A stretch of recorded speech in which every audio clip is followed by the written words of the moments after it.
Mr. Wellings, Deputy Research Director at the Institute of Economic Affairs, said poorer Brits are hit hardest by European Union regulations and are forced to buy expensive EU-produced goods.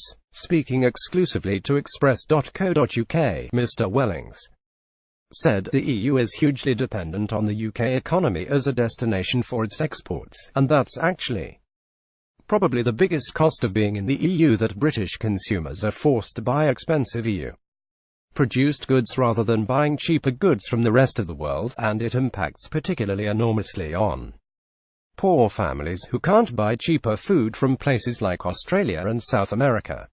So it's a really deeply immoral system. Richard Wellings said EU regulations impact the poorest the most. It impacts on poor families who can't buy cheaper food from places like Australia and South America. Richard Wellings, he added, it would be good for British consumers if they are free to buy cheap goods from all over the world.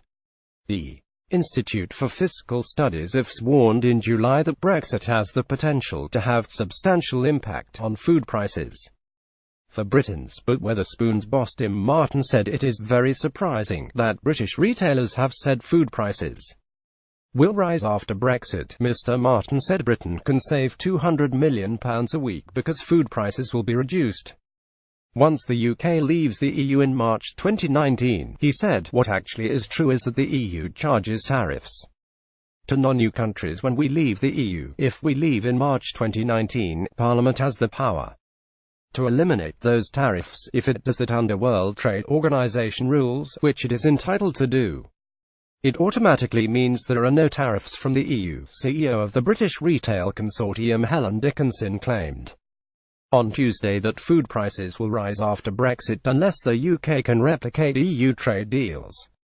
Ms. Dickinson said, what is important between now and 2019 is that the UK gets on with the job in hand in terms of focusing on at least replicating existing arrangements just to get us back to where we are at the moment.